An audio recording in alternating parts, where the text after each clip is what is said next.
रिया, मत आओ। हाँ, आप घर पर पौधों का ध्यान रखिए, वही बेहतर है। हम नहीं चाहते कि आप यात्रा खराब करें। मेरा नाम किशन लाल है। मैं 75 साल का हूं और मैंने अपनी पूरी जिंदगी एक मेहनती इंसान पेशे से बढ़ई के तौर पर बिताई है। लकड़ी की खुशबू और बुरादे के बीच पला बढ़ा हूं। आंखों से नापना और एक ही सटीक वार में कील ठोकना मेरी आदत है।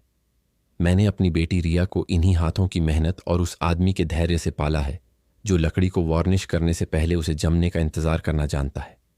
मैंने उसे छत दी, खाना दिया, पढ़ाई कराई और कई बार अपना आराम भी कुर्बान किया। मैंने कोई भुगतान नहीं मांगा, बस इज्जत की उम्मीद की। उस शुक्रवार को वह एक तेज मुस्कान के साथ आई, ऐसी मुस्कान जो गले लगाने से ज्यादा एक औपचारिकता लगती थी। हम 3 दिनों के लिए गोवा जा रहे हैं पिताजी, थोड़ा रिलैक्स होने। उसने मुझे चाबियां और फ्रिज पर चिपकी एक सूची दी। सुबह खिड़कियां खोलना, शाम को बोगनविलिया को पानी देना, रात में गैस चेक करना। न कोई न्योता, न कोई हमारे साथ आओ, बस जिम्मेदारियां, जैसे मैं घर की किसी चीज का हिस्सा हूं। मैंने देखा कि वे भरी हुई गाड़ी में हंसी मजाक और तेज संगीत के साथ निकल रहे थे। वह अपने पति राहुल के साथ आगे की सीट पर, पीछे समाधि राजेश शर्मा नई टोपी और धूप के चश्मे में ऐसे इतरा रहे थे जैसे छुट्टियों के मालिक वही हों। मैं हाथ में टोपी लिए दरवाजे पर खड़ा रह गया, देखता रहा कैसे सड़क की धूल गाड़ी की तेजी से उड़ती धूल को ढक रही थी। तकलीफ गोवा न जाने की नहीं थी। मैं कभी रेत और समंदर वाला आदमी नहीं रहा। यह तरीका था, वह बेशर्मी थी जिससे मुझे कहा गया कि मैं घर पर ही रहूं, जैसे मैं कोई बोझ हूं जो गमलों की रखवाली कर सकता है जबकि वे तस्वीरों के लिए पोज दे रहे हों। उस रात घर ज्यादा बड़ा और ठंडा महसूस हुआ। मैंने कार्यशाला की लाइट जलाई और एक पुरानी कुर्सी पर रंदा चलाने लगा। जरूरत नहीं थी, लेकिन शोर और लकड़ी की महक मुझे कुछ सुकून दे रही थी। बेटी और रंदे के बीच मैं उन सभी चीजों के बारे में सोच रहा था जो मैंने उसके लिए की थी।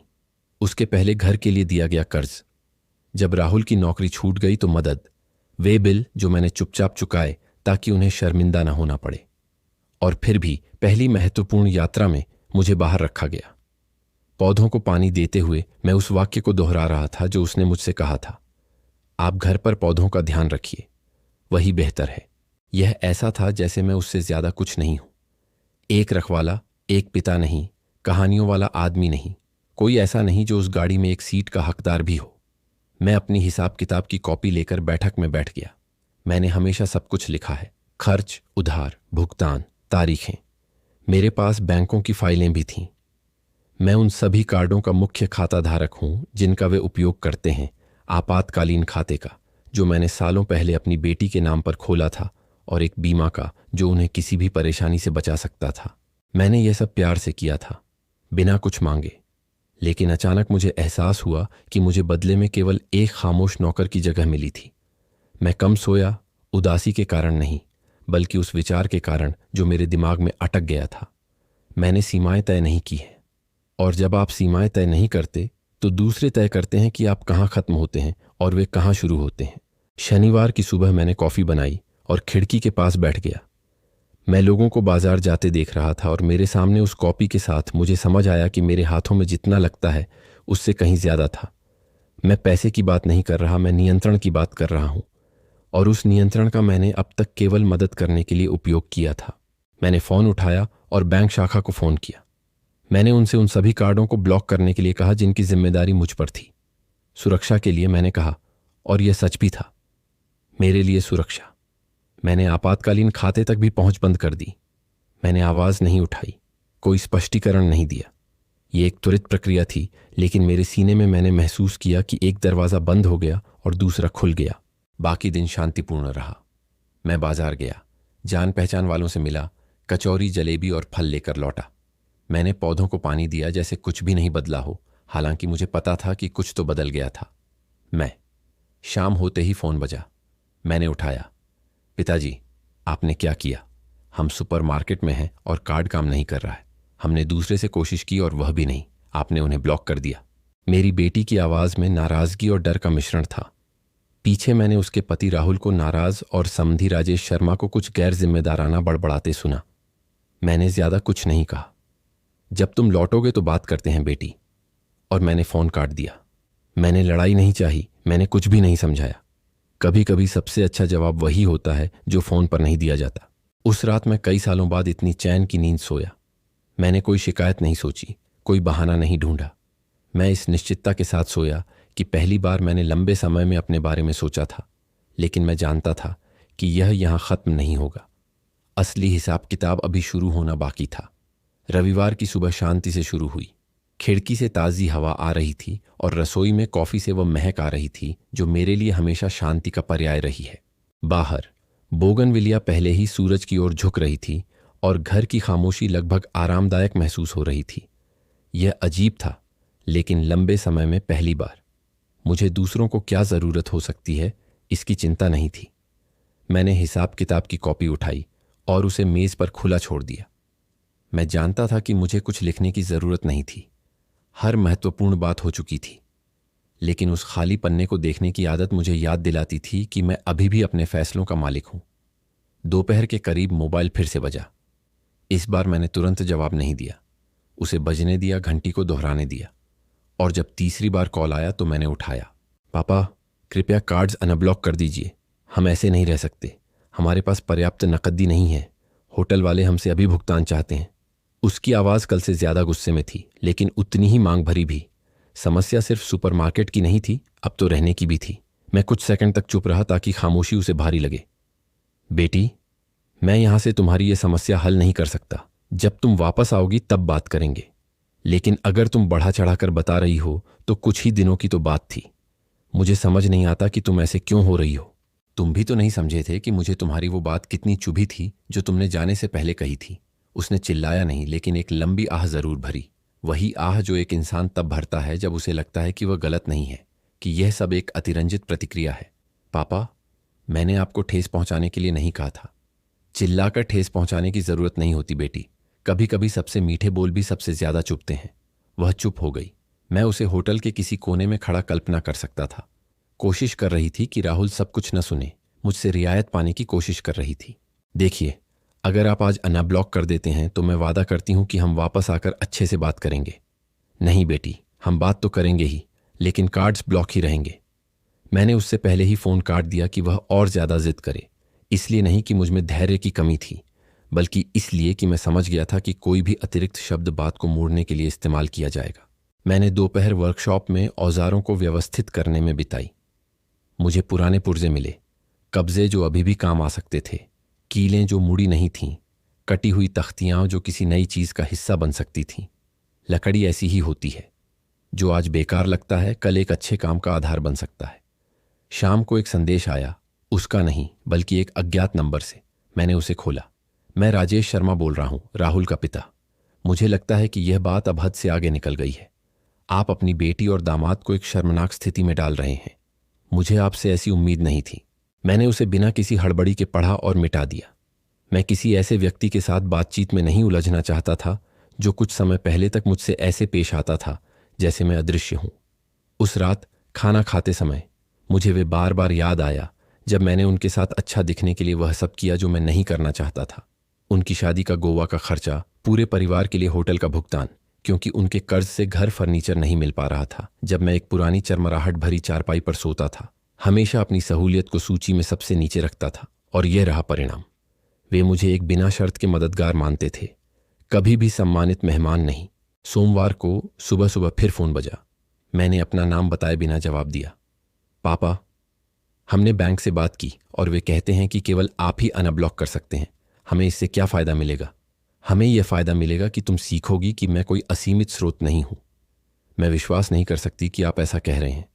आपने हमेशा हमारी मदद की है। ठीक यही तो बात है, हमेशा। और इसी वजह से तुम्हें लगा कि कोई सीमा नहीं है।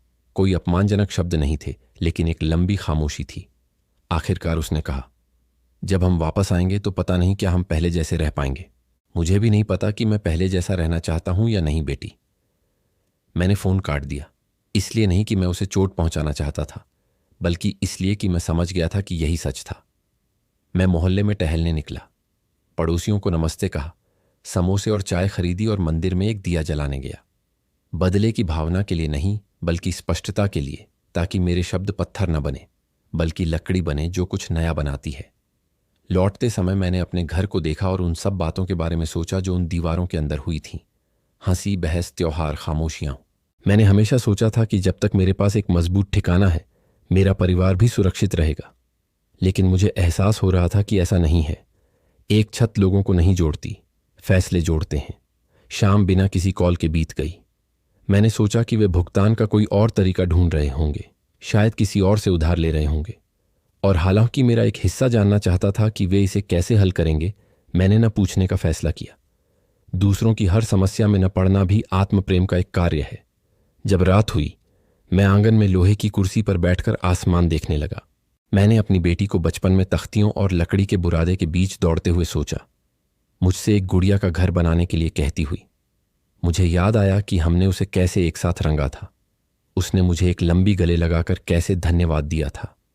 और मैंने सोचा कि कब वे गले लगाना फरमाइशों की सूची में बदल गए। मेरे पास सभी जवाब नहीं हैं, लेकिन मैं यह जानता हूं, सम्मान की भीख नहीं मांगी जाती। और मैं भले ही देर से इसे केंद्र में रखना शुरू कर रहा था। मैंने मोबाइल एक दराज में रख दिया, लाइटें बंद की और सोने चला गया। घर की खामोशी अब मुझे भारी नहीं लग रही थी, बल्कि धीरे धीरे अच्छी लगने लगी थी। ये कैसी बदनामी कराई आपने पापा? हमें ऐसे अपमानित करना जरूरी था क्या? ये पहली बात थी जो मेरी बेटी ने दरवाज़ा खोलते ही कही। उसकी पिंडलियों पर अभी भी रेत लगी हुई थी और धूप के चश्मे के निशान माथे पर थे। उसके पीछे उसके पति राहुल और ससुर राजेश शर्मा थे। सनस्क्रीन और गुस्से की गंध आ रही थी। रिया मुंह फुलाए खड़ी थी, बालों में उंगलियां फेरती हुई। मैं ठंडी पड़ चुकी चाय का कप लिए अपनी पुरानी डायरी खोले डाइनिंग टेबल पर बैठा था। मैं तुरंत नहीं उठा, न ही आवाज ऊंची की। बस मैंने नजर ऊपर उठाई, बेटी की आंखों में गहरी नजर डाली और उस गुस्से के तूफान के शांत होने का इंतजार किया। दरवाजा बंद करो बेटी, मैंने कहा। यहां सम्मान से बात होती है। उसके होंठ भींच गए। वह बात करने नहीं आई थी। वह चाहती थी कि मैं उसकी मुश्किल सुलझा दूं। उसके पति राहुल ने उस आत्मविश्वास के साथ बोलना शुरू किया जो गुस्से में होने पर सही होने का भ्रम पैदा करता है। देखिए किशन लाल जी, इतनी बड़ी बात नहीं थी। हम बस 3 दिन के लिए गए थे। आप इंतजार कर सकते थे। कार्ड ब्लॉक होने से हमारा गोवा का मजा अधूरा रह गया और ऊपर से आपका बैंक रविवार को भी बंद रहता है। क्या आप दूसरों के बारे में नहीं सोचते? मैंने उसे पूरा सुना। मन ही मन उन सालों को धन्यवाद दिया जब मैंने लकड़ी काटने से पहले उसे नापना सीखा था। आप सीखते हैं कि अगर आरी जल्दबाजी में चलाओगे तो लकड़ी खराब हो जाएगी। मैं सबके बारे में सोचता हूं बेटा, मैंने जवाब दिया। इसीलिए मैंने यह फैसला लिया, क्योंकि मैं काफी समय से अपने बारे में सोचना भूल गया था। समधी राजेश शर्मा जज की तरह टहलते हुए बीच में घुसना चाहते थे। मैंने किशन लाल जी को संदेश भी भेजा था, पर उन्होंने जवाब ही नहीं दिया। अपनी उम्र के व्यक्ति से कोई और उम्मीद करेगा। मैंने उन्हें शांत नजर से देखा, जैसे कोई टेढ़ा कील देखता है जो ठीक नहीं हो सकता। और मैं उम्मीद करूंगा, मैंने कहा, कि जो यहां नहीं रहता वह बाप बेटी की बातों में दखल न दे। वह खामोश हो गए। उनका अहंकार जरूर चोटिल हुआ होगा, पर आखिर में चुप हो गए। मेरी बेटी ने अपना पर्स कुर्सी पर पटका और आखिर बिना किसी बाहरी दिखावे के उसने पहली सच्चाई उगली। हमें होटल में पैसे देने थे पापा। मुझे अपनी सहेली से पैसे मंगवाने पड़े। हमारी बेइज्जती हुई। उसकी आवाज में अब गुस्सा नहीं, डर था। वह वही बच्ची थी जिसे मैंने गोद में उठाया था जब उसने पहली बार अपनी घुटना छीला था। मैंने धीरे से आह भरी। बेइज्जती कार्ड की वजह से नहीं हुई बेटी। यह इसलिए हुई क्योंकि तुमने खुद को इस बात का हकदार मान लिया कि बाप को घर पर पौधों का ध्यान रखने वाला समझो, जबकि सही तरीका था उसे साथ बुलाना या कम से कम उसका सम्मान करना। वह मेरे सामने बैठ गई। राहुल कमरे में घबराया हुआ टहलने लगा। ठीक है, अब समाधान की बात करते हैं, उसने कहा। आप कार्ड अनब्लॉक कर दीजिए, हम होटल का बिल चुका देते हैं और फिर ऐसा नहीं होगा। मैंने धीरे से सिर हिलाया। नहीं बेटा, ये क्लिक से हल होने वाली समस्या नहीं है। आज से मेरे नाम पर कोई और क्रेडिट कार्ड नहीं होगा। मैंने वह दरवाजा बंद कर दिया है और जो मेरे बिना पूछे खर्च किया गया है वह बिना किसी बहाने के वापस चुकाना होगा। मैंने एक क्षण का विराम लिया, उतना ही जिससे मेरे शब्द अपना असर कर सके। और एक बात, मुझे मेरी चाबी की कॉपी वापस चाहिए। चाबियां बिना बताए आने जाने के लिए नहीं होती, वे घर की देखभाल के लिए होती हैं, अपनी सुविधा के लिए इस्तेमाल करने के लिए नहीं। मेरी बेटी ने नाराजगी से आंखें खोली। तुम हमसे चाबी भी वापस ले लोगे? मैंने सिर हिलाया। मैं अपना घर व्यवस्थित कर रहा हूं, यह अलग बात है। और अपने घर को व्यवस्थित करना यानी तुम लोगों की जिंदगी में अपनी जगह तय करना। उसने अपनी जेब में हाथ डाला और एक चाबी मेज पर रख दी। ये लो। खुश? मैंने उसे व्यंग्य से जवाब नहीं दिया, बस उसे उस दराज में रख दिया जहां मैं लकड़ी के टुकड़े भी रखता हूं, जो मुझे पता है कि एक दिन काम आएंगे। राहुल ने अपने अहंकार से फिर संभलने की कोशिश की। पूरे सम्मान के साथ, किशनलाल जी, आपने भी तो फायदा उठाया है। कितनी बार हम आपके लिए छोटे मोटे काम करने गए हैं, कितनी बार हम आपको डॉक्टर के पास ले गए हैं। मैंने उसे सुना और सिर हिलाया। मदद करने के लिए धन्यवाद। मैंने हमेशा तुम्हारा आभार व्यक्त किया है। फर्क सिर्फ इतना है कि मैंने कभी इसे अपने पास रखने की शर्त के तौर पर नहीं मांगा। तुम लोग इसके विपरीत इसे अब एक समझौते की तरह देखते हो। हम ये करते हैं और आप पैसे देते हैं, और ये अब खत्म हो चुका है। एक गहरा सन्नाटा छा गया। समधि राजेश शर्मा अपनी डीली शर्ट में हवा लेने के लिए थोड़ा सरके। मैं कुर्सी से उठ गया, खुद को थोपने के लिए नहीं, बल्कि ताकि मेरे शब्द केवल बैठे न रहें। और मैं अलमारी की ओर गया। मैंने एक भूरा लिफाफा निकाला और उसे मेज पर रख दिया। ये पिछले 1 साल के सारे लेन देन हैं, मैंने धीमी आवाज में कहा। मैं नहीं चाहता कि हम एक दूसरे को बेवकूफ बनाएं। वे सभी खर्चे जो मेरे नहीं हैं और जो मुझसे पूछे बिना किए गए हैं, उन्हें बिना किसी नाटक के इस कागज पर लिखो। फिर हम चुकाने का एक प्लान तय करेंगे। मैं तुम्हें मुश्किल में नहीं डालूंगा, पर मैं कोई अथाह सागर भी नहीं हूं। मेरी बेटी ने नजर नीचे कर ली। राहुल ने पढ़ने की कोशिश की और गला साफ किया। वह जानता था कि अब सच्चाई पर कोई बहस नहीं हो सकती। क्या आप सच में ऐसा करेंगे पापा? मैंने उसे कांपते हुए देखा। सच में, मैं सीमाएं तय करूंगा बेटी, मैंने जवाब दिया। सजा देने के लिए नहीं, बल्कि ताकि यह सब बदल सके। उसने अपना हाथ समेटा और गहरी सांस ली। ठीक है, बताओ कहां से शुरू करें? मुझे उसकी आवाज ने हैरान कर दिया। चुनौती भरी नहीं, बल्कि थकी हुई थी। मैंने उसे एक कलम पकड़ा दी। ईमानदारी से शुरू करो, सब कुछ लिखो। मैं पानी लेकर आता हूं। मैं रसोई में गया, नल खोला, पानी को तब तक बहने दिया जब तक वह ठंडा नहीं हो गया। गिलास भरते हुए मेरी नजर उस चाबी पर पड़ी जो मैंने पिछली रात दराज से निकाली थी। यह दरवाजे की चाबी नहीं थी, यह कार्यशाला की एक पुरानी चाबी थी जो उस अलमारी को खोलती थी जहां मैं अपने महत्वपूर्ण दस्तावेज रखता था। जमीन के कागजात, बीमा पॉलिसी, मेरे घर का नक्शा, मेरा अधूरा वसीयतनामा। मैंने उसे अंगूठे से छुआ। इस बारे में बात करने का यह सही समय नहीं था, पर मैं जानता था कि वह अलमारी जल्द ही खुलेगी। मैं वापस डाइनिंग टेबल पर आया। वे पहले ही काफी कुछ लिख चुके थे। लेन देन में सुपरमार्केट, एक बड़े स्टोर से खरीदारी, कुछ ऐप के भुगतान और गोवा के लिए हवाई जहाज का टिकट, जिसका मुझे पता ही नहीं था। वो गोवा का टिकट मई के लिए था। राहुल ने बिना मेरी तरफ देखे कहा, हम आपको बाद में पैसे देने वाले थे, लेकिन वो बाद कभी आया ही नहीं। मैंने अपनी बात पूरी की। कोई बात नहीं, अब सब ठीक हो जाएगा। मैंने लिफाफा उठाया और एक गहरी सांस ली। उसमें कागजातों की, हिसाब किताब की और ऐसे फैसलों की महक थी जिन्हें अब टाला नहीं जा सकता था। तभी मेरे समधी राजेश शर्मा, शायद खुद को घिरा हुआ महसूस करते हुए, वो बात कह गए जो उनके मन में थी। मुझे समझ नहीं आता इतना नाटक क्यों किशनलाल जी। आप तो कुछ भी अपने साथ नहीं ले जाएंगे जब मरेंगे। बच्चों को जीने दीजिए। मैंने उन्हें ऐसे शांत भाव से देखा जो मुझे खुद भी हैरान कर गया। आप एक बात में सही कह रहे हैं, आदमी कुछ भी साथ नहीं ले जाता, मैंने कहा। इसीलिए मैं पैसों से बेहतर कुछ छोड़ना चाहता हूं। व्यवस्था, सम्मान और एक ऐसी बेटी जो अपनी हदें खुद तय करना जाने, सिर्फ विरासत में मिली आदतों को नहीं। वह शर्मा गए, कुछ बुदबुदाए और अपना फोन लेकर दूसरे कमरे में चले गए, शायद किसी से मेरी बुराई करने। मुझे कोई फर्क नहीं पड़ा। हमने आरोप प्रत्यारोप की जांच जारी रखी। कोई चीख पुकार नहीं हुई, बस खामोशियां थीं, गले सूख रहे थे, और मेरी बेटी रिया ने 2 बार माफी मांगी जैसे वो 3 किलो वजनी हो। मैंने उन्हें इकट्ठा नहीं किया और न ही उन्हें ट्रॉफी की तरह इस्तेमाल किया। मुझे उनसे जीतना नहीं है, मुझे बस उस दरवाजे को सीधा करना है ताकि जब भी हम उसे खोलें तो वो चौखट से न रगड़े। जब वे पूरी तरह देख चुके तो मैंने उनसे कहा, कल सुबह 10 बजे मेरी बैंक में अपॉइंटमेंट है। मैं सब कुछ ठीक कर रहा हूं। मैं अपने खर्चों का ध्यान खुद रखूंगा, आप अपने खर्चों का। अगर आपको मदद चाहिए तो समय पर और वाजिब कारण के साथ पूछिएगा, और अगर मैं कर सका तो देखूंगा। लेकिन अब ऑटोमेटिक सिस्टम खत्म। मेरी बेटी ने सिर हिलाया। राहुल ने भी, अपनी जबड़ा कसते हुए। क्या हम साथ चलें? उसने धीरे से पूछा। नहीं, यह रास्ता मुझे अकेले तय करना है। वे अपने घर जाने के लिए उठे। दरवाजे पर मेरी बेटी रुकी। उसने मुझे बिना कुछ कहे गले लगाया, बहुत कम देर के लिए, जैसे उसे पता ना हो कि वह पूरे आलिंगन की हकदार है या नहीं। इस सब के लिए धन्यवाद और माफी। मैंने उसके कंधे पर हाथ रखा। इससे सीखो मेरी बेटी, मैं भी सीख रहा हूं। मैंने दरवाज़ा बंद किया और कुछ देर हैंडल पर हाथ रखे वहीं खड़ा रहा। घर ने मेरे साथ सांस ली। मैं अपनी कार्यशाला में गया, पुरानी चाबी उठाई और उसे कागजात वाली अलमारी में ले गया। मैंने उसे ताले में डाला और धीरे से घुमाया।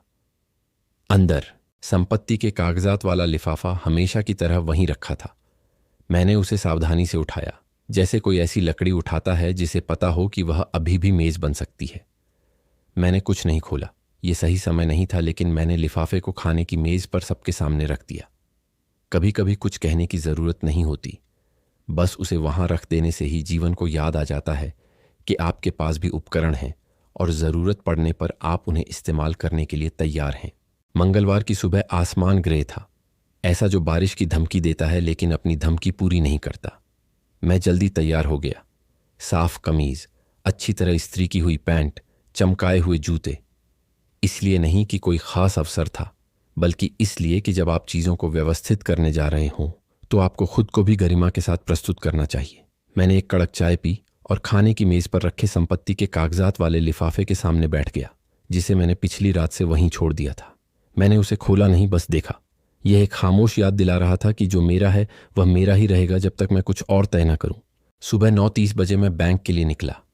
मैं धीरे धीरे चला, कुछ पड़ोसियों को नमस्ते करते हुए जो अपने काम पर जल्दी जा रहे थे। बैंक के दरवाजे पर मैं मार्टा से मिला, कैशियर जो सालों से मेरा काम देखती आ रही है। नमस्ते किशन लाल जी, सब ठीक है?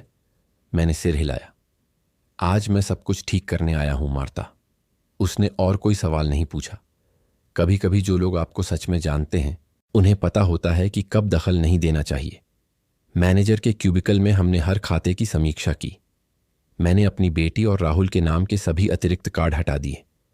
मैंने आपातकालीन खाते तक पहुंच भी रद्द कर दी थी जो मैंने किसी भी समस्या के लिए खोला था। मैंने अपनी बचत को एक नए खाते में स्थानांतरित कर दिया जो सिर्फ मेरा था। मैंने यह गुस्से में नहीं किया। मैंने यह ऐसे किया जैसे कोई घर साफ करता है, अनावश्यक चीजों को हटाता है ताकि महत्वपूर्ण चीजों के लिए जगह बन सके। जाने से पहले मैंने पिछले 1 साल के सभी लेन देनों का प्रिंट आउट मांगा। मैनेजर ने मुझे उत्सुकता से देखा लेकिन कुछ नहीं पूछा। मैंने कागजों को मोड़कर उसी लिफाफे में रख दिया जिसमें संपत्ति के कागजात थे। बैंक से निकलते हुए मुझे कुछ ऐसा महसूस हुआ जो मैंने लंबे समय से महसूस नहीं किया था, हल्कापन। घर जाते समय मैं हार्डवेयर की दुकान से गुजरा और कार्यशाला के गेट के लिए एक नया ताला खरीदा। इसीलिए नहीं कि मुझे लगा कि कोई बिना इजाजत अंदर आएगा, बल्कि इसलिए कि मुझे एहसास हुआ कि खातों की तरह ही मेरे अपने जगहों को भी एक स्पष्ट सीमा की जरूरत है। पहुंचने पर मैंने अपनी बेटी को सड़क के किनारे मेरा इंतजार करते देखा। उसके बाल बंधे हुए थे और आंखें सूजी हुई थीं, शायद नींद न आने या रोने की वजह से। वह मुझे देखते ही खड़ी हो गई। पापा, क्या हम थोड़ी देर बात कर सकते हैं? मैंने सिर हिलाया और दरवाज़ा खोला। वह चुपचाप अंदर आई, जैसे कोई ऐसी जमीन पर कदम रख रहा हो जो अब पूरी तरह से उसकी न हो। हम खाने की मेज पर बैठ गए। वह संपत्ति के कागजात वाले लिफाफे को ऐसे देख रही थी जैसे वह कोई धमकी हो। आप घर बेचने वाले हैं? उसने धीमी आवाज में पूछा। मैंने तुरंत जवाब नहीं दिया। मैंने सांस ली। यह घर मैंने अपने हाथों से बनाया है बेटी। हर दीवार, हर फर्नीचर, हर दरवाजा मेरे नाम पर है और मेरे चाहने तक ऐसा ही रहेगा। मैं इसे अभी बेचने की सोच नहीं रहा। शांत खड़ी थी। जब मैंने वह लिफाफा वहां देखा तो मैं डर गया। मुझे लगा कि आपने पहले ही फैसला कर लिया है। मैंने उसे धीरे से रोका। मैंने उसे वहां इसलिए रखा ताकि तुम्हें कुछ याद रहे। जो मेरा है वह किसी और का नहीं है जब तक मैं न कहूं, और इसमें मेरा सम्मान और मेरा समय भी शामिल है। उसने अपनी नजरें झुका लीं। पिताजी, मुझे पता है कि जाने से पहले हमने जो कहा वह गलत था। मुझे नहीं लगा कि आपको इतना दुख होगा। मैंने उसकी बात सुनी, लेकिन उसे आसानी से जाने नहीं दिया। यह सिर्फ वही नहीं है जो तुमने कहा बेटी, यह वह है जो तुम सालों से अनजाने में कर रही हो, और इसमें मेरी भी गलती है क्योंकि मैंने इसे होने दिया। उसने अपना होंठ वैसे ही काटा जैसे वह बच्ची थी और जानती थी कि उसने कुछ गलत किया है। मैं नहीं चाहती कि आप ये सोचें कि हम आपको सिर्फ पैसों के लिए ढूंढ रहे हैं। मैंने उसे फिर से बिना कठोरता के लेकिन दृढ़ता से रोका। मुझे यह बताने की जरूरत नहीं है कि तुम क्या नहीं चाहती कि मैं सोचूं। मुझे तुम्हें तथ्यों से यह दिखाने की जरूरत है कि ऐसा नहीं है। हम थोड़ी देर चुप रहे।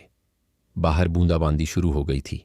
खिड़की के शीशे पर हल्की, लगभग शांत आवाज के साथ गिर रही थी। पिताजी, आप क्या चाहते हैं कि मैं क्या करूं? उसने आखिरकार पूछा। शुरू करो ये समझकर कि मैं कोई एटीएम या नौकर नहीं हूं। मैं तुम्हारा पिता हूं, और अगर तुम्हें कभी मेरी मदद की जरूरत होगी तो मैं उसे दूंगा, लेकिन एक दायित्व के रूप में नहीं, बल्कि एक निर्णय के रूप में। उसने मुझे देर तक देखा और धीरे से सिर हिलाया। ठीक है, मैं समझता हूं। मैंने उसे यह कहकर जवाब नहीं दिया कि मैं खुश हूं या तुरंत गले लगाकर। विश्वास एक दिन में नहीं बनता, वैसे ही जैसे एक खराब बनी कुर्सी एक कील से ठीक नहीं होती। जाने से पहले उसने फिर से लिफाफे को देखा। क्या मैं आपसे कुछ पूछ सकती हूं? मैंने सिर हिलाया। अगर आप कभी इस घर के साथ कुछ करने का फैसला करते हैं तो क्या आप मुझे पहले बताएंगे? मैं थोड़ा मुस्कुराया। यह इस बात पर निर्भर करता है कि तुम मुझसे आगे कैसे व्यवहार करती हो बेटी। विरासत खून से नहीं मिलती, सम्मान से जीती जाती है। मैं उसे दरवाजे तक ले गया। वह पीछे मुड़े बिना अपनी गाड़ी की ओर चली गई।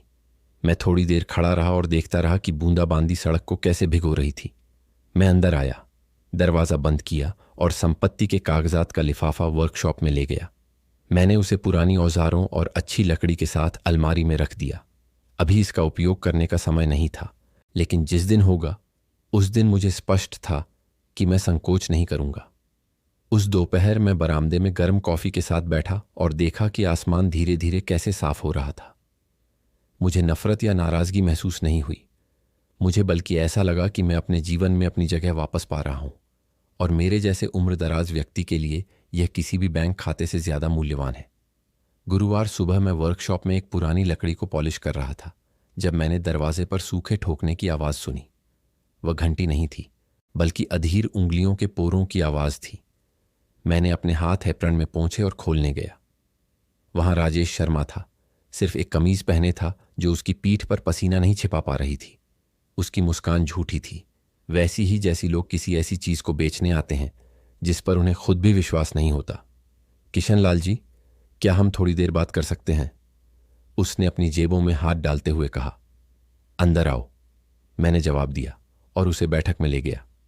संपत्ति के कागजात का लिफाफा अब दिखाई नहीं दे रहा था, लेकिन उसने फिर भी अपनी आंखों से खोजा जैसे कोई खाली रसोई में मांस सूंघ रहा हो। वह असहज होकर बैठ गया और बिना भूमिका बांधे शुरू हो गया। देखिए, यात्रा की बात तो अब पुरानी हो गई। इस पर आगे बढ़ने का कोई मतलब नहीं है। हमें जरूरत है कि आप फिर से खाते खोल दें, कम से कम कार्ड। विलासिता के लिए नहीं, बल्कि रोजमर्रा के खर्चों के लिए। आप जानते हैं कि जीवन महंगा है। मैंने कोहनियां मेज पर रखीं और सीधे उसकी आंखों में देखा। राजेश, तुम्हारे पास 2 आय स्रोत हैं। तुम बर्बाद नहीं हो। जो होता है वह यह है कि तुम खर्च पहले करते हो और उम्मीद करते हो कि मैं कमी पूरी करूंगा। ये मेरी जिम्मेदारी नहीं है, लेकिन आपने हमेशा हमारी मदद की है। हाँ, और इसीलिए हम यहां हैं, क्योंकि तुमने मदद को निर्भरता समझ लिया। वह कुर्सी पर हिलता रहा। मैं नहीं चाहता कि आप इसे गलत समझें, लेकिन आप इतने सारे जमा पैसों का क्या करेंगे? आखिरकार सब मेरी पत्नी का होगा, यानी हमारा। मुझे गर्दन के पीछे गर्मी महसूस हुई, लेकिन मैंने उसे अंदर ही रखा। तुम गलत हो बेटा। कोई भी चीज किसी के लिए दायित्व के रूप में नहीं होगी।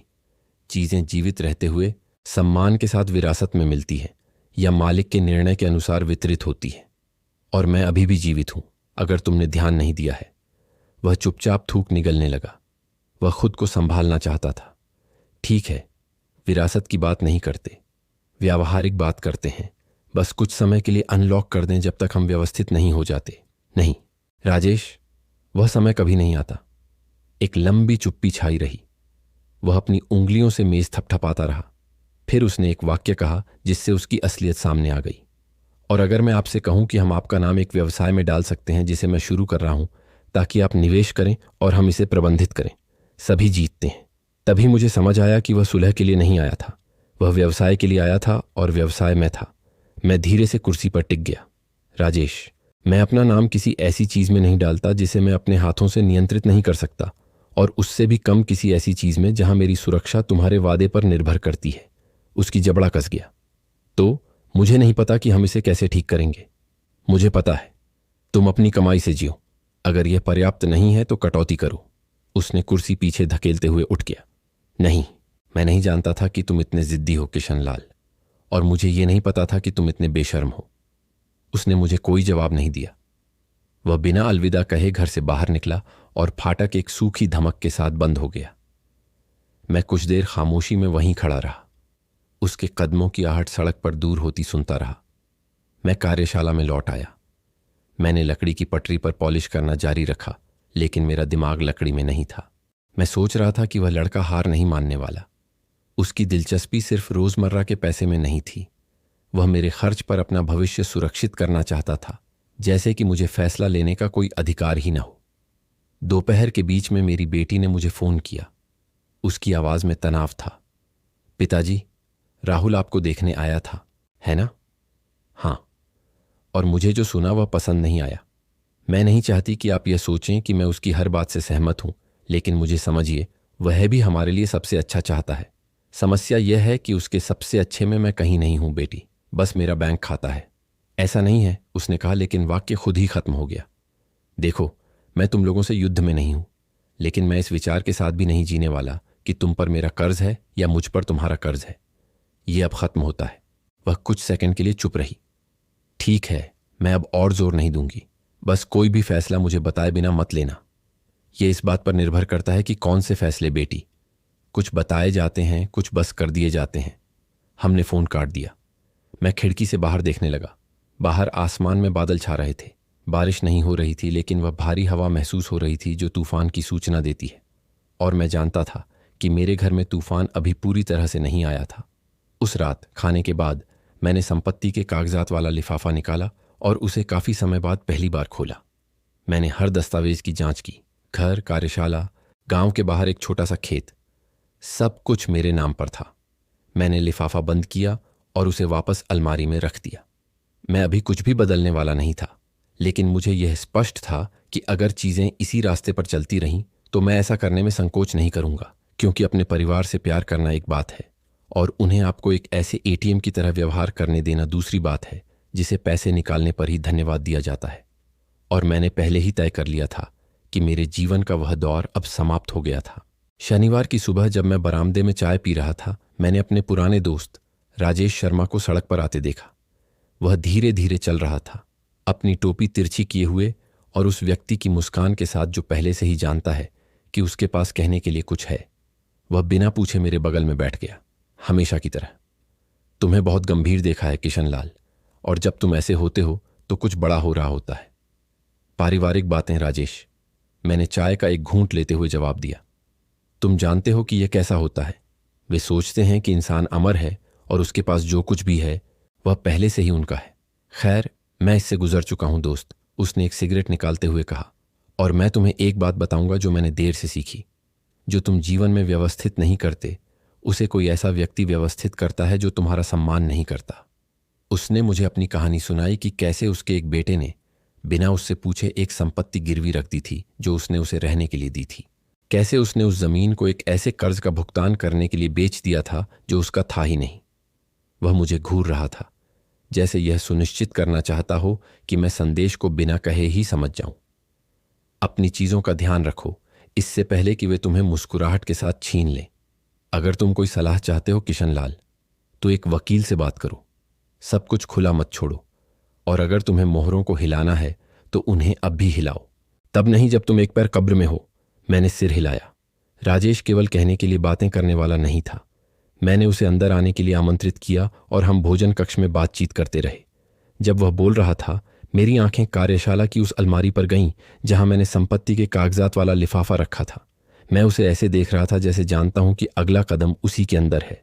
राजेश के जाने के बाद मैं काफी देर तक सोचता रहा। उसी दोपहर मैंने अपनी नोटबुक में एक भरोसेमंद वकील अधिवक्ता गुप्ता का संपर्क नंबर देखा। एक व्यक्ति जिसे मैं तब से जानता था जब मैंने जमीन के कागजात बनवाए थे। मैंने उसे फोन किया। अधिवक्ता जी, मैं किशन लाल हूं, मुझे कुछ संपत्तियों के बारे में बात करनी है। बेशक किशन लाल जी, जब भी आप चाहें मेरे कार्यालय आ जाइए। हमने सोमवार के लिए तय किया। मैंने फोन रखा और अपने कंधों से एक बोझ कम महसूस किया। इसलिए नहीं कि मैंने कोई निश्चित फैसला ले लिया था, बल्कि इसलिए कि मैंने उस दीवार की पहली ईंट रख दी थी जिसे मैं बनाने की सोच रहा था। रविवार को जब मैं गुलबहार के पौधों को पानी दे रहा था, मैंने अपनी बेटी को सड़क पर आते देखा। वह अकेली आ रही थी, उसकी नजरें झुकी हुई थीं और उसके हाथों में गरम कचौड़ी जलेबी का एक पैकेट था। सुबह बखैर पिताजी। सुबह बखैर बेटी। हम रसोई की मेज पर बैठ गए।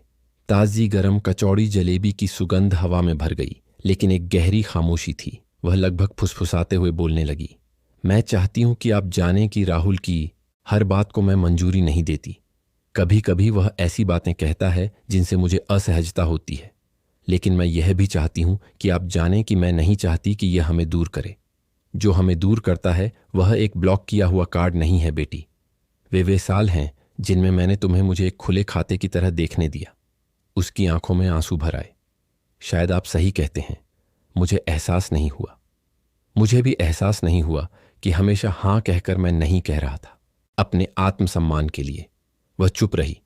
फिर उसने अपने पर्स से एक मुड़ा हुआ कागज निकाला और मेरे सामने रख दिया। यह हाथ से लिखी हुई एक सूची थी, उन खर्चों की जो उन्होंने पिछले कुछ महीनों में किए थे और जिन्हें वे अपनी गलती मान रहे थे। हम आपको यह धीरे धीरे चुकाना चाहते हैं। मुझे नहीं पता कि यह पर्याप्त होगा, लेकिन यह एक शुरुआत है। मैंने कागज की तरफ देखा। न तो मैं भावुक हुआ और न ही मेरा दिल पिघला। मैंने उसे अपनी डायरी में रखा और कहा, यह ठीक है, लेकिन सबसे बड़ा कर्ज पैसे से नहीं चुकाया जाता। कौन सा? इज्जत का कर्ज। उसने कुछ नहीं कहा। हमने बिना ज्यादा बात किए चाय और कचौड़ी खाई। जाने से पहले उसने मुझे गले लगाया। यह एक छोटा सा आलिंगन था, जैसे कोई अभी भी डरता हो कि दूसरा उसे पूरी तरह स्वीकार नहीं करेगा। उस दोपहर मैं पार्क में टहलने गया। हवा में गीली मिट्टी की खुशबू थी और मैंने कुछ बच्चों को गेंद खेलते देखा। मैंने सोचा कि कैसे समय के साथ नियम बदल जाते हैं। जब आप जवान होते हैं तो गेंद के पीछे भागते हैं। जब आप बूढ़े होते हैं तो आप तय करते हैं कि खेल जारी रहेगा या नहीं। सोमवार को मैं वकील मोरारका के दफ्तर पहुंचा। उन्होंने मुझे अपनी सामान्य शांति के साथ स्वागत किया, जिसकी सराहना तब होती है जब कोई महत्वपूर्ण बातों पर चर्चा करने वाला हो। मैंने उन्हें अपनी स्थिति समझाई। मेरी बेटी और दामाद के साथ मेरे झगड़े, मेरे खातों का गलत इस्तेमाल, मेरी इच्छा कि मेरी संपत्ति सुरक्षित रहे। किशन लाल जी, इसे करने के कई तरीके हैं। आप अपनी संपत्ति एक ट्रस्ट के नाम छोड़ सकते हैं, आप उन्हें बेच सकते हैं, या आप जीवन काल में किसी और को वारिस नामित कर सकते हैं। महत्वपूर्ण बात यह है कि आप जो भी निर्णय लेते हैं वह लिखित में हो और कानूनी हो। मैंने उनसे हर विकल्प को विस्तार से समझाने के लिए कहा। उन्होंने धैर्यपूर्वक मुझे हर एक के फायदे और नुकसान बताए। जब वह बात कर रहे थे तो मुझे पहले ही पता था कि मैं अंतिम वार करने के लिए तैयार नहीं था, लेकिन मैं उसे तैयार रखना चाहता था। वकील साहब, दस्तावेज तैयार कर दीजिए। मैं चाहता हूं कि अगर मुझे जरूरी लगे तो सब कुछ हस्ताक्षर करने के लिए तैयार रहे, समझे? उनके दफ्तर से बाहर निकलते ही दोपहर की धूप सीधे मेरे चेहरे पर पड़ी। मुझे लगा कि गर्मी मुझे कुछ ऐसा लौटा रही है जो मैंने खो दिया था, यानी नियंत्रण। मैं चौक तक चला गया, एक बेंच पर बैठ गया और जीवन को गतिमान देखा। लोग जल्दी में गुजर रहे थे, विक्रेता फल बेच रहे थे, एक समूह कोने में संगीत बजा रहा था, और मैं बहुत समय बाद पहली बार किसी के पीछे भागने के लिए मजबूर महसूस नहीं कर रहा था। जब मैं घर पहुंचा तो मैंने अपनी कार्यशाला खोली और अपने औजारों को व्यवस्थित किया। मैंने उन्हें अपनी जगहों पर टांगा, जो धूल से ढके थे उन्हें साफ किया। मैंने सोचा कि जैसे मैं कार्यशाला को व्यवस्थित कर रहा था, वैसे ही मैं अपने जीवन को व्यवस्थित करना शुरू कर रहा था।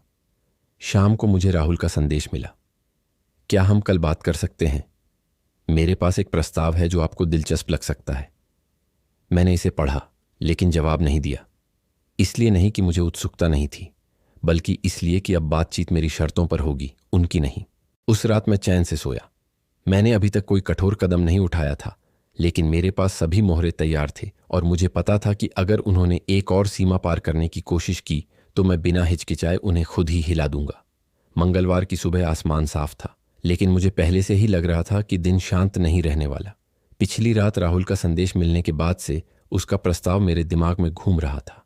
मैंने उम्मीद नहीं की थी कि यह कोई मासूम पेशकश होगी। मैं उसे जानता हूं। जब वह कहता है कि कोई बात मुझे दिलचस्प लग सकती है तो हमेशा उसके लिए एक स्पष्ट लाभ होता है, और शायद ही कभी दूसरों के लिए। ठीक 11 बजे मैंने उसकी गाड़ी का इंजन मेरे घर के सामने रुकने की आवाज़ सुनी। दरवाज़ा बंद होने की आवाज़ ज़रूरत से ज़्यादा तेज़ लगी। वह आत्मविश्वास और चिंता के मिश्रण के साथ फाटक की ओर बढ़ा, जो उस व्यक्ति को धोखा देता है जो समझाने या हेरफेर करने के लिए तैयार आता है। शुभ प्रभात किशन लाल जी, उसने अंदर आते हुए एक नकली मुस्कान के साथ कहा। शुभ प्रभात। बैठो और सीधे बताओ कि वह क्या है जो मुझे दिलचस्प लग सकता है। वह अपनी कुर्सी पर ऐसे बैठ गया जैसे अपने ही बैठक में हो, और एक फाइल से कई कागज निकाले। देखिए, मैं एक निर्माण परियोजना की योजना बना रहा हूं, कुछ छोटे घर बेचने के लिए। मैंने सब कुछ सोच लिया है, सामग्री, मजदूर, परमिट। बस शुरुआती पूंजी की कमी है। अगर आप निवेश करते हैं तो हम आपको प्रमुख भागीदार के रूप में आपका नाम देंगे। हम दोनों जीतेंगे। मैंने उसे बिना रोके बोलने दिया, जबकि वह मेरी मेज पर नक्शे और आंकड़े फैलाता रहा। उसने मुझे प्रतिशत, त्वरित रिटर्न, निवेश सुरक्षा के बारे में बताया। और तुम क्या लगाओगे? मैंने पूछा। मैं काम समय लगाऊंगा और सब कुछ संभालूंगा। और अगर व्यवसाय काम नहीं करता है, मैंने सीधे देखते हुए कहा, तो कौन खोएगा? ठीक है, प्रमुख भागीदार के रूप में आप, लेकिन चिंता न करें, ऐसा नहीं होगा। वहीं पर जाल छिपा था। मीठी बात में जहर लपेटा हुआ। मैं कुर्सी पर पीछे की ओर झुक गया और कुछ सेकंड तक उसे चुपचाप देखता रहा, जब तक मैंने धीरे धीरे बोलना शुरू नहीं किया। राहुल, मैंने यह घर अपने हाथों से बनाया है। मैंने सीखा है कि अगर एक कील भी गलत लगी हो तो पूरी संरचना कमजोर हो जाती है। और जो तुम मुझे सुझा रहे हो उसमें शुरू से ही ढीली कीलें हैं। ढीली कीलें कैसी? वह आहत हुआ। यह सरल है। यह व्यवसाय नहीं, जुआ है, लेकिन मेरे पैसे से, और मैं अब उस चीज पर जुआ नहीं खेलता जिसे कमाने में मुझे पूरी जिंदगी लगी है। वह कुर्सी पर सीधा बैठ गया। तो क्या आप मुझ पर भरोसा नहीं करते? मैं तुम पर कुछ चीजों के लिए भरोसा करता हूं राहुल, मेरे पैसे संभालने के लिए नहीं। उसका चेहरा बदल गया। वह जबरदस्ती वाली मुस्कान गायब हो गई और चेहरे पर झुंझलाहट के साथ अविश्वास का भाव आ गया। मैं समझ नहीं पाता आप इतने रूढ़िवादी क्यों हैं। आप अपनी संपत्ति का आनंद लिए बिना ही इस दुनिया से चले जाएंगे। मैंने जवाब दिया। और मैं यह भी नहीं समझ पाता कि तुम मेरे पैसे का क्या करता हूं, इस बात की इतनी चिंता क्यों करते हो। एक असहज चुप्पी छा गई। उसने अपने कागजात जोर शोर से समेटे। मैं तो बस मदद करना चाहता था, लेकिन मुझे लगता है कि यहां किसी बात पर चर्चा नहीं की जा सकती। चर्चा की जा सकती है सुरेश, लेकिन आप अपनी बात थोप नहीं सकते। वह उठा, दरवाजा खोला और बिना विदा लिए चला गया। मैंने गाड़ी के इंजन के स्टार्ट होने और दूर जाने की आवाज सुनी। मैं लिविंग रूम में खड़ा रहा, उस मेज को घूरता रहा जहां अभी भी हमारी पी हुई चाय का एक गीला निशान था। मुझे गुस्सा नहीं आया, मुझे बस अपनी बात की पुष्टि मिली। वह आदमी मुझे ससुर नहीं, बल्कि एक व्यावसायिक अवसर के रूप में देख रहा था, जिसे मैं हाथ से जाने दे रहा था। दोपहर में मेरी बेटी रिया का फोन आया। सुरेश ने मुझे बताया कि आपने मना कर दिया। क्यों पापा? क्योंकि यह निवेश नहीं था बेटी, यह एक जोखिम था, और मैं अपनी शांति को किसी के भी दांव पर नहीं लगाऊंगा। लेकिन वह तो कोशिश कर रहा है ना? वह मेरे पैसे से अपना भविष्य सुरक्षित करने की कोशिश कर रहा है, अपने प्रयासों से नहीं, और मैं इसकी इजाजत नहीं दूंगा। दूसरी ओर चुप्पी छा गई।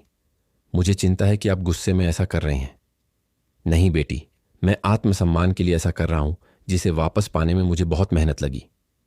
हमने बिना किसी और बहस के फोन काट दिया, लेकिन उसके लहजे से मुझे यह स्पष्ट हो गया कि वह असहज थी। इसलिए नहीं कि उसे समझ नहीं आया, बल्कि इसलिए कि मेरी बातों को स्वीकार करने का मतलब उन चीजों का सामना करना था जिन्हें वह शायद देखना नहीं चाहती थी। अगले दिन जब मैं अपनी कार्यशाला साफ कर रहा था, मुझे वकील वर्मा का फोन आया। किशन लाल जी, मैंने वे दस्तावेज तैयार कर लिए हैं जिनके बारे में हमने बात की थी। यदि आप चाहें तो आप उन्हें देखने और अपनी सुविधानुसार हस्ताक्षर करने आ सकते हैं। मैं शाम को गया। वकील ने मुझे सब कुछ दिखाया।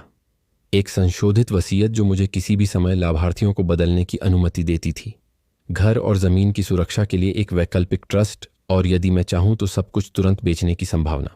वकील साहब, सब कुछ सुरक्षित रख दीजिए। मैं आज कुछ नहीं करूंगा, लेकिन अगर मैं आपको फोन करता हूं तो मुझे चाहिए कि इसे बिना किसी देरी के निष्पादित किया जाए।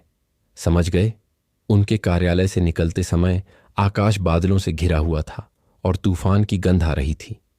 मैं धीरे धीरे बाजार की ओर चला, और जब हवा मेरे बालों को बिखेर रही थी, मैंने सोचा कि कुछ दिन पहले रमेश ने मुझसे क्या कहा था। जो तुम जीवन में व्यवस्थित नहीं करते, कोई और उसे अपने तरीके से व्यवस्थित करता है। मैं सुरेश को वह कोई और नहीं बनने दूंगा। उस रात घर पर मुझे अपनी बेटी का एक छोटा संदेश मिला। हमें बात करनी है। मैंने कोई समय नहीं बताया। मैंने तुरंत पुष्टि नहीं की।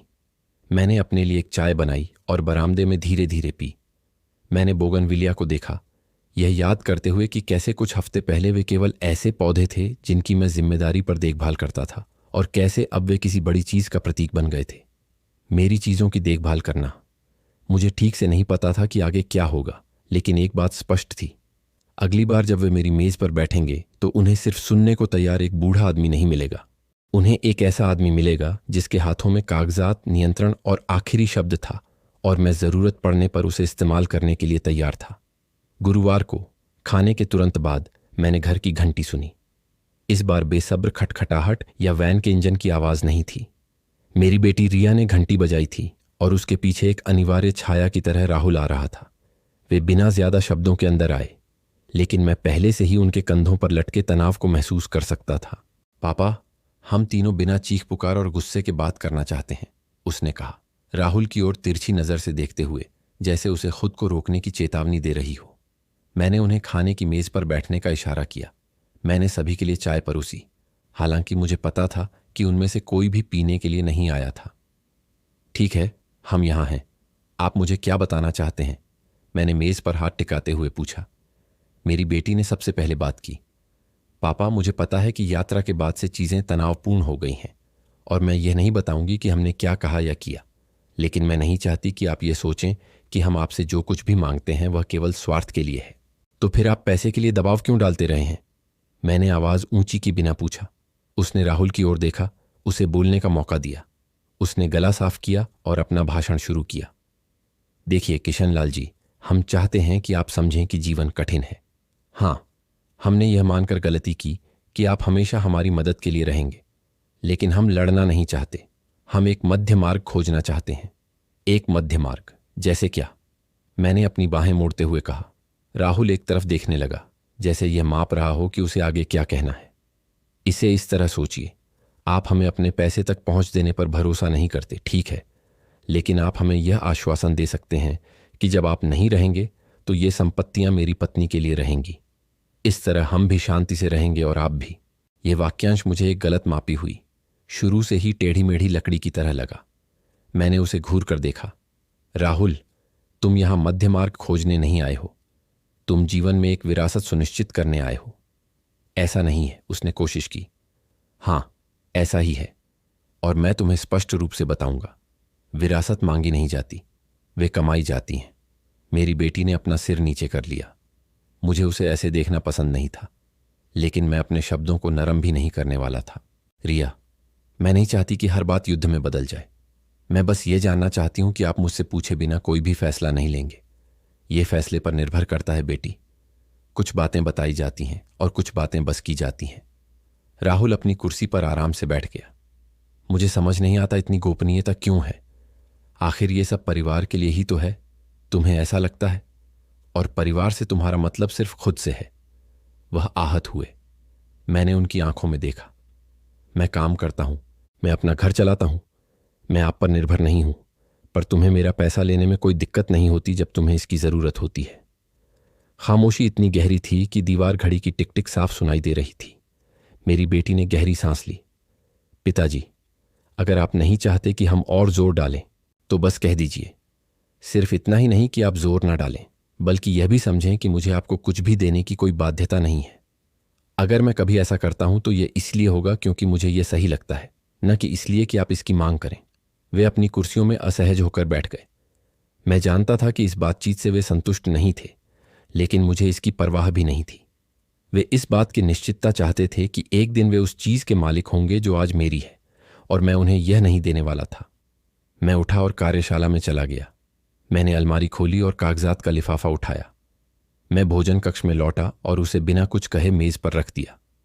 दोनों ने उसे ऐसे देखा जैसे वह डायनामाइट हो।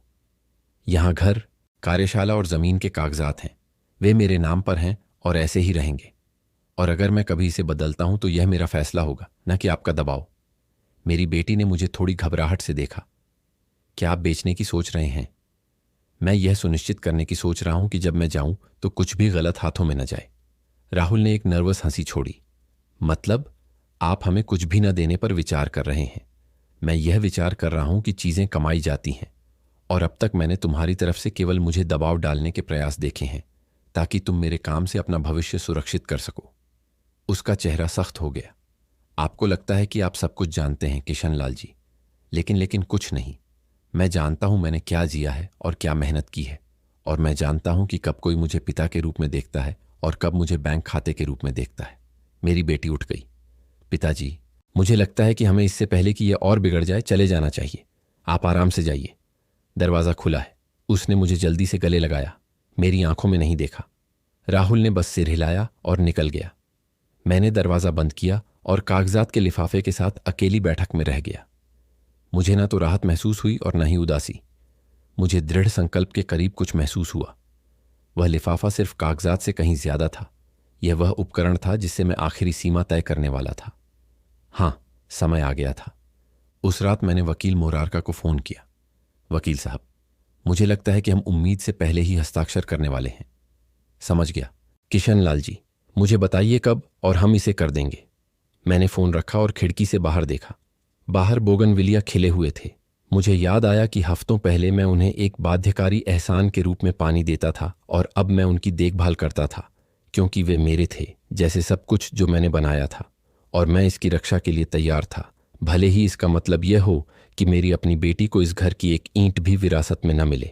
शुक्रवार की सुबह साफ आसमान के साथ हुई, जैसे कुछ भी दिन को गंदा नहीं कर सकता था। लेकिन मैं पहले से ही जानता था कि बाहर जो स्पष्टता मैं देख रहा था वही मेरे अंदर भी थी। चालें चलने का समय आ गया था। मैं सूरज के आंगन को छूने से पहले उठ गया। मैंने कॉफी बनाई और बिना किसी हड़बड़ी के नाश्ता किया। कागजात का लिफाफा मेज पर था और उसके बगल में वह फाइल थी जो वकील मोरारका ने हफ्तों पहले तैयार की थी। मैंने उन्हें एक पल के लिए देखा, जैसे कोई उपकरण का उपयोग करने से पहले उसकी समीक्षा करता है। मुझ में कोई गुस्सा नहीं था। बहस से उत्पन्न होने वाली वह झाग नहीं बची थी। जो था वह एक ठंडी दृढ़ता थी, ऐसी जो कार्य करने का समय आने पर डगमगाती नहीं है। मैंने सब कुछ एक चमड़े के बैग में रखा और केंद्र की ओर निकल पड़ा। मैं धीरे धीरे चला, लोगों को अभिवादन करते हुए जो मुझसे मिलते थे, और हर कदम मुझे याद दिलाता था कि मैं अपने लिए फैसला कर रहा था, किसी के खिलाफ नहीं, भले ही दूसरे इसे एक झटका मानते हों। वकील के कार्यालय में पहुंचने पर उन्होंने मुझे अपनी उस शांत शैली से स्वागत किया जो कभी शब्दों को जल्दी नहीं करती। सुप्रभात, किशन लाल जी। हस्ताक्षर करने के लिए तैयार? तैयार वकील साहब। हमने उनके डेस्क पर कागजात खोले और प्रत्येक खंड की समीक्षा की। सब कुछ वहीं था। वसीयत में बदलाव, वह ट्रस्ट जो घर, कार्यशाला और जमीन को मेरे पूर्ण नियंत्रण में रखेगा, एक अलग लाभार्थी के साथ जिसे मेरी बेटी और राहुल ने मान लिया था। वह लाभार्थी मेरा पुराना दोस्त रामलाल होगा, एकमात्र जिसने मुझसे उस ईमानदारी के साथ बात की थी जिसकी मुझे आवश्यकता थी और जिसने मुझसे कभी कुछ नहीं मांगा सिवाय चौक पर कॉफी पीने के लिए मेरी संगति के। मोरारका ने मुझे अंतिम पुष्टि के लिए देखा। क्या आप निश्चित हैं? पूरी तरह से। मैंने प्रत्येक पृष्ठ पर साफ अक्षरों में हस्ताक्षर किए। अपने वर्षों के काम का बोझ एक सुरक्षित जगह पर बसते हुए महसूस किया। यह बदला लेने का कार्य नहीं था, यह मेरे प्रति न्याय का कार्य था। जब सब कुछ मुहरबंद और सुरक्षित हो गया तो वकील ने मेरा हाथ मिलाया। अगर आप कभी कुछ बदलना चाहें तो मुझे बताएं, लेकिन अब यह तय है। सब कुछ सुरक्षित कर दिया गया था। धन्यवाद वकील साहब। मैं दफ्तर से निकला और धूप मेरे चेहरे पर पड़ी। मैं चौक तक चला और उस बेंच पर बैठ गया जहां मैंने और रोहन ने इतनी बार मुलाकात की थी। मैंने उसे फोन लगाया। हो गया दोस्त, मैंने कहा। मुझे समझ नहीं आ रहा कि तुम्हें बधाई दूं या एक पैग ऑफर करूं, किशन लाल। दोनों रोहन, दोनों। घर पहुंचकर मैंने अपना थैला कार्यशाला में रखा और औजारों को व्यवस्थित करने लगा। मुझे पसंद है कि हर चीज अपनी जगह पर हो, ठीक वैसे ही जैसे अब मेरी संपत्ति है। जब मैं एक पुराना हथौड़ा रख रहा था तो घर के सामने एक गाड़ी के इंजन की आवाज सुनी। मैंने खिड़की से देखा। वह मेरी बेटी रिया थी। वह अकेली थी, लेकिन उसका माथा सिकुड़ा हुआ था जैसे दिमाग में कोई तूफान चल रहा हो। उसने बिना नमस्ते किए ही प्रवेश किया। पिताजी, क्या आप आज तहसीलदार के पास गए थे? हाँ बेटी। उसने मुझे घूर कर देखा और मैं समझ गया कि किसी ने उससे बात की थी। जुगनू कहता है कि रोहन ने उसे फोन किया था और इशारा किया था कि आपने कागजात में बदलाव किए हैं। मैंने सिर्फ इशारा नहीं किया बेटी, मैंने कर दिया है। वह स्थिर खड़ी रही, जैसे उसे समझ नहीं आया या जैसे उसे बहुत कुछ समझ आ गया हो। क्या आप कह रहे हैं कि मुझे अब घर विरासत में नहीं मिलेगा? मैं तुम्हें यह बता रहा हूं कि घर, कार्यशाला और जमीन अब पहले जैसी नहीं है, कि अब वे सुरक्षित हैं ताकि मेरी मर्जी के बिना कोई उन्हें न छू सके। और आपने उन्हें रोहन को दे दिया? उसे? मैंने उन्हें उस पर भरोसा किया। हाँ, क्योंकि रोहन ने मुझसे कभी कुछ नहीं मांगा और क्योंकि मैं जानता हूं कि वह उसकी देखभाल करेगा जो मैंने बनाया है। उसकी आवाज ऊंची हो गई। यह आपका परिवार है जिसे इसकी देखभाल करनी चाहिए, मैं नहीं, एक दोस्त। और मैं तुमसे पूछता हूं, तुमने मेरी देखभाल कब की बेटी? तुम्हें कब किसी और चीज की परवाह थी सिवाय इसके कि मैं तुम्हें क्या दे सकता था? वह होठों को कसकर चुप हो गई। पिताजी, ये सही नहीं है। नहीं बेटी, यह सही नहीं है कि सालों तक मुझे एक एटीएम की तरह देखा गया। यह सही नहीं है कि उन्होंने मुझे अपनी योजनाओं से बाहर रखा, कि उन्होंने मुझे सिर्फ पौधों को पानी देने वाला एक बूढ़ा आदमी समझा। यह मेरे लिए सही है, और अगर तुम अब नहीं समझती तो शायद किसी दिन समझ जाओगी। वह एक कदम पीछे हटी, जैसे शब्द एक झटका थे। इतनी आसानी से आप मुझे सब कुछ से मिटा देंगे?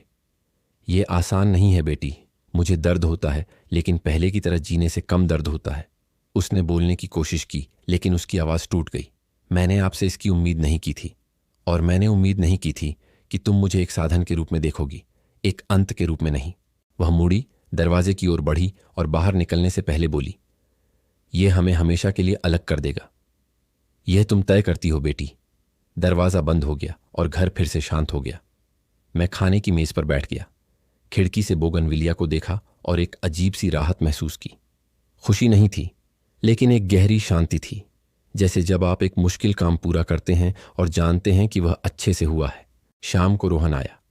वह एक थैले में कचौड़ी जलेबी और एक बोतल लेकर आया था। हम दालान में बैठे और ज्यादा कुछ कहने की जरूरत नहीं थी। मैं जानता हूं कि यह आसान नहीं है किशन लाल, लेकिन अब तुम चैन की नींद सो सकते हो।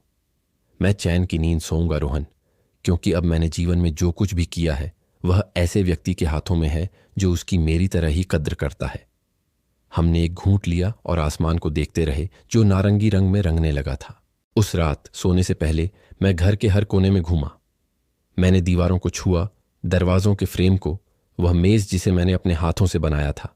हर चीज की एक कहानी थी, और अब मैं जानता था कि वे कहानियां उनके हाथों में नहीं खोएंगी जो केवल संख्याएं देखते थे। मैंने बत्तियां बुझाईं, बिस्तर पर गया और अपनी बेटी के शब्दों के बारे में सोचा। शायद किसी दिन वह उन्हें समझेगी, शायद नहीं, लेकिन मैंने कुछ ऐसा वापस पा लिया था जिसे मुझे कभी नहीं छोड़ना चाहिए था। अपने जीवन और अपने काम के बारे में निर्णय लेने का अधिकार। और मेरी उम्र में यह किसी भी जबरन सुलह से ज्यादा मायने रखता है। रविवार एक अलग खामोशी के साथ शुरू हुआ, ऐसी खामोशी जो भारी नहीं थी बल्कि घेरने वाली थी। मैंने खिड़कियां खोलीं और ताज़ी हवा को अंदर आने दिया। मैंने चाय बनाई और दालान में खड़ा रहा, देखता रहा कि बोगनविलिया हवा के झोंके से मुश्किल से हिल रही थी। घर शांत था और मैं भी। मुझे सालों हो गए थे जब मैंने महसूस किया था कि सब कुछ आखिरकार अपनी सही जगह पर है। मैं खाने की मेज पर बैठ गया, हिसाब की डायरी निकाली और उसे एक खाली पन्ने पर खोला। कर्ज या खर्च लिखने के लिए नहीं, बल्कि कुछ पंक्तियां लिखने के लिए जिन्हें मैं जानता था कि किसी दिन कोई पढ़ेगा। यहां पैसे की बात नहीं है, बल्कि इज्जत की है, और इज्जत खरीदी या विरासत में नहीं मिलती, वह कमाई जाती है। मैंने डायरी बंद की, उसे दराज में रखा और एक और कप चाय पी। लगभग 10 बजे मुझे एक अप्रत्याशित फोन आया। वह मेरी बेटी थी। मैंने जवाब देने से पहले एक पल के लिए हिचकिचाया, लेकिन मैंने किया। पिताजी, क्या मैं आ सकती हूं? उसकी आवाज धीमी थी, जैसे उसे डर था कि मैं मना कर दूंगा। जब चाहो आ सकती हो, मैंने जवाब दिया। आधे घंटे बाद वह दरवाजा खटखटा रही थी। वह जुगनू के बिना आई थी और यह कुछ कह रहा था। वह धीरे से अंदर आई, चारों ओर देखा जैसे घर अलग हो। यह वैसा ही है, लेकिन मुझे नहीं पता कि मैं इसे अलग क्यों महसूस कर रही हूं। उसने लगभग खुद से कहा, शायद इसलिए कि अब मुझे पता है कि यह सच में मेरा है, न कि किसी और का। कोई भी। मैंने बिना कठोरता के पर बिना नरमी के जवाब दिया। वह मेरे सामने बैठ गई, हाथ मेज पर बंधे हुए थे। पिताजी, मैं सोच रही थी और मुझे पता है कि मैंने कई बार गलतियां की हैं। मैंने उन चीज़ों को हल्के में लिया जिनकी मुझे नहीं लेनी चाहिए थी, और मैं जानती हूं कि कार्ड्स का मामला, घर का मामला, यह सब मेरे ही कर्मों का नतीजा था। मैंने उसे बिना टोके सुना। यह उलाहना देने का समय नहीं था। मैं आपसे यह नहीं कहने वाली कि आप रजिस्ट्री में जो कर चुके हैं उसे बदलें। मुझे पता है कि वह तय हो चुका है।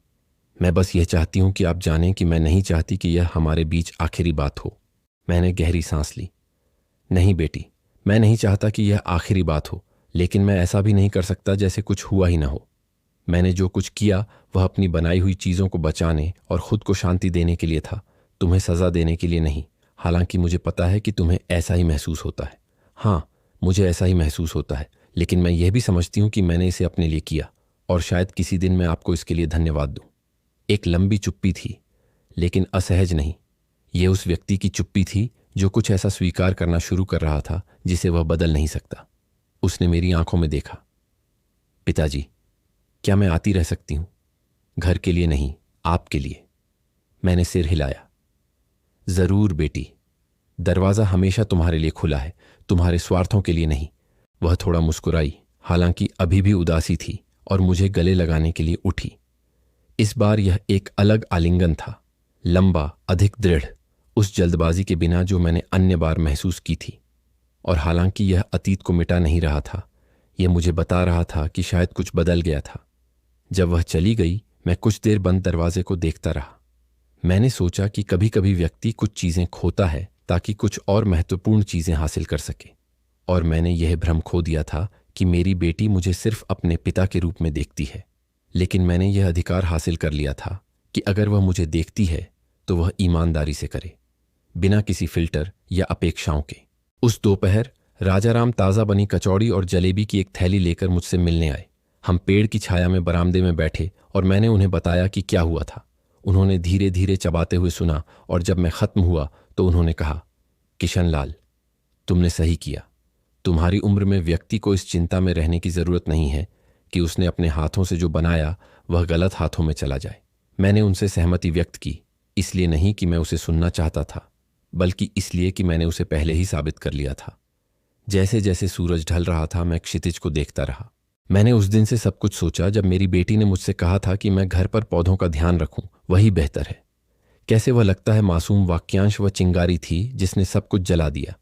मैंने खुद को उन गुलमोहर के पौधों को पानी देते हुए देखा, खुद को एक उपयोगी सजावट महसूस करते हुए, और फिर हफ्तों बाद उन्हें इस निश्चितता के साथ पानी देते हुए कि वे मेरे थे और कोई भी मेरी अनुमति के बिना उनका निपटान नहीं कर सकता था। मैंने महसूस किया कि मैंने न केवल अपनी संपत्ति पर नियंत्रण हासिल किया था, बल्कि अपने समय, अपनी शांति और अपने परिवार में अपनी जगह पर भी नियंत्रण हासिल कर लिया था, और वह अमूल्य है। शाम को मैंने कार्यशाला की लाइट जलाई और एक कुर्सी की मरम्मत का काम करने लगा जो लंबित थी। लकड़ी को रेतते हुए मैंने सोचा कि जीवन भी उस काम की तरह ही है। कभी कभी आपको पुरानी परत को पूरी तरह से हटाने के लिए खुरचना पड़ता है, भले ही इसका मतलब कुछ चमक खोना हो, ताकि फिर से वार्निश किया जा सके और इसे कई और सालों तक चलने के लिए तैयार किया जा सके। सोने से पहले मैं बिस्तर पर बैठ गया और अपने दिमाग में हर उस कदम को दोहराया जो मुझे यहां तक लाया था। मुझे किसी भी बात का पछतावा नहीं था, न कार्ड्स को ब्लॉक करने का, न राजेश शर्मा का सामना करने का, न रजिस्ट्री बदलने का, और न ही इतने सालों तक सूची के अंत में रहने के बाद खुद को पहले स्थान पर रखने का। मुझे पता है कि बहुत से लोग कहेंगे कि मुझे माफ कर देना चाहिए था और सब कुछ वैसे ही छोड़ देना चाहिए था, कि परिवार सब कुछ से ऊपर है। लेकिन मैंने सीखा है कि परिवार सिर्फ खून का रिश्ता नहीं है। यह वह है जो आपका सम्मान करता है, जो आपका उपयोग नहीं करता, जो आपकी परवाह करता है जब उसे बदले में कुछ नहीं मिल सकता। और यह कभी कभी राजाराम जैसे दोस्त में आपके अपने खून के रिश्ते से ज्यादा होता है।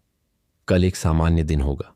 मैं बाजार से कचौड़ी जलेबी खरीदने जाऊंगा, पौधों को पानी दूंगा, बरामदे में चाय पीऊंगा।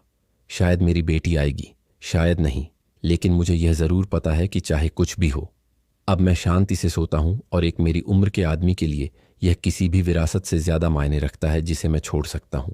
और अगर कभी मैं चला जाऊं तो मैं नहीं चाहता कि मुझे इस बात के लिए याद किया जाए कि मैंने क्या दिया या नहीं दिया।